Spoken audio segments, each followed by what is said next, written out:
On avance avec le co-main event. Donc là, c'est Thomas Spinal qui a affronté Sergei Spivak. Fernand nourrissait de grands espoirs pour ce Britannique.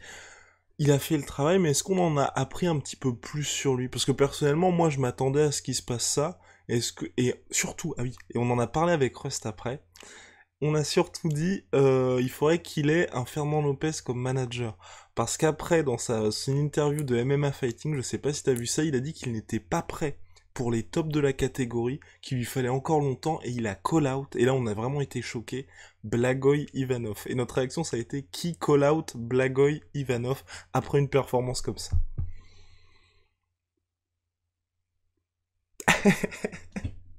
Speechless.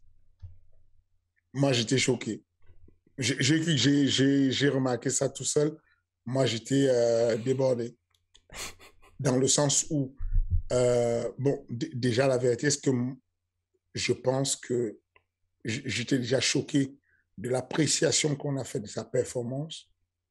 C'est-à-dire dans le sens que les gens étaient L'appréciation, trop... Ok.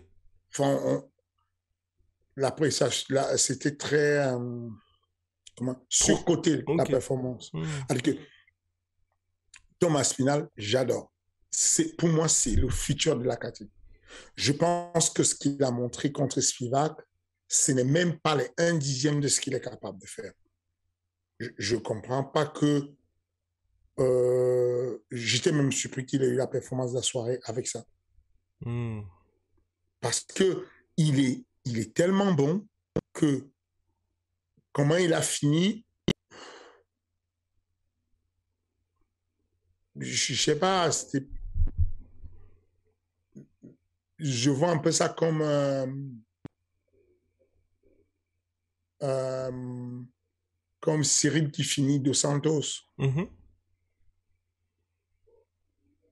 On s'y attend un peu. Et donc, De Santos prend un coup de coude, il tombe, il se met en boule, Cyril met des frappes dessus, le combat arrêté, bon, le gars est débordé, Spivak qui n'a même pas compris ce qui s'est passé, il était débordé comme c'était prévu, il n'y avait rien, y avait rien, tu sentais même que Tom Aspinall, il a voulu faire du bon show, il a voulu faire un peu du Sean O'Malley, Mhm. il a pris son temps, il a dit qu'il voulait toucher sans être touché, c'est bien. Et du coup, il est arrivé, il a touché, il a évité d'être touché, il a retouché, il a évité d'être touché. Mais à un moment donné, c'est allé en brouillon parce que Spivak faisait n'importe quoi. Mais non, la performance ne m'a pas impressionné. Quand tu vois le combat de Spivak contre Olenik, Mhm. va juste regarder le combat. Tu as l'impression que c'est deux anciens qui ont les deux 60 piges et n'en peuvent plus. Et donc, du coup, tu sais que Spivak qui prend un combat en short notice va se faire découper par Thomas Spinal, ça on le sait. Donc, non, et puis le col à, je suis débordé. Je suis débordé.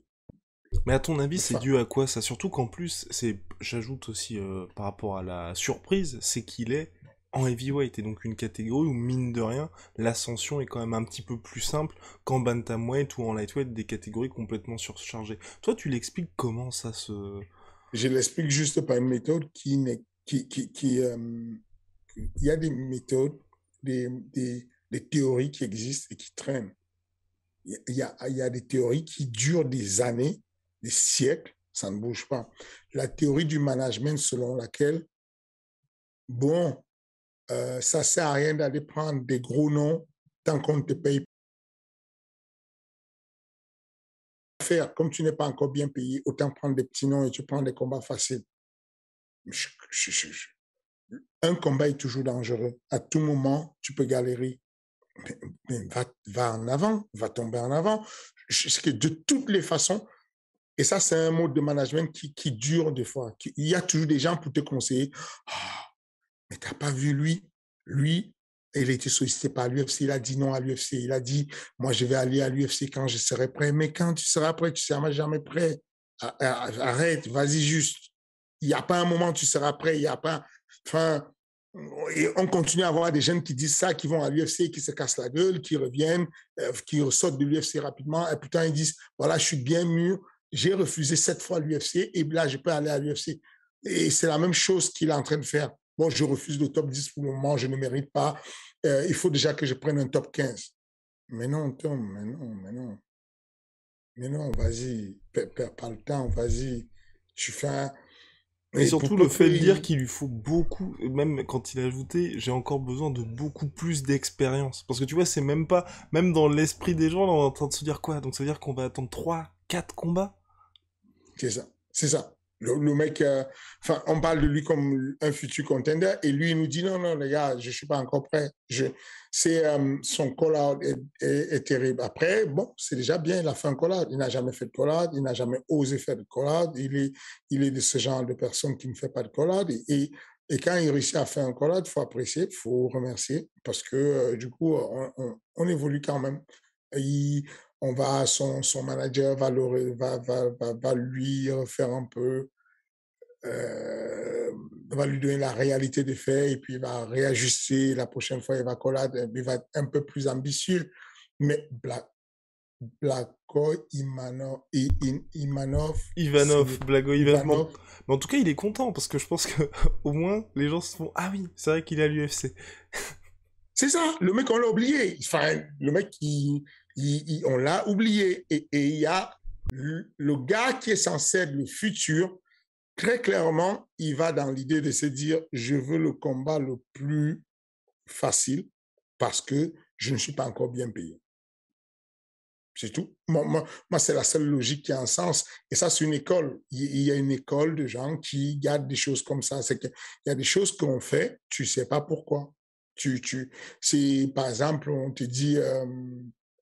Bah, il y a eu Sean O'Malley là récemment qui a fait ça avec Frankie Edgar. Il a refusé d'affronter Frankie Edgar à New York justement pour des raisons financières. Ouais. C'est ça. Non, même pas. C'est pas pour des raisons financières. Enfin, Genre, pour les il taxes demande à plus New York, d'argent. c'était ça. Ouais. C'est pas pour des raisons financières parce qu'il n'a pas plus d'argent. C'est pour des raisons financières parce qu'il estime que vaut mieux ne pas prendre des grands noms. Sauf qu'il n'y a que les grands noms qui t'amènent sur la ceinture, finalement. Et ce n'est que quand tu as la ceinture que tu touches vraiment l'argent. Avant la ceinture, tu n'as jamais d'argent. C'est de la misère. Il n'y a rien. Il n'y a rien. Éventuellement, après la ceinture, tu te fais un nom, tu deviens un nom, une institution. Comme Dos Santos, tu te mets à toucher constamment l'argent parce que tu t'appelles Dos Santos, parce que tu t'appelles Mark Hunt et que tu as atteint un certain plafond, tu plafonnes sur tes sous. Mais sinon, tu es un jeune, tu t'appelles Tom Aspinall.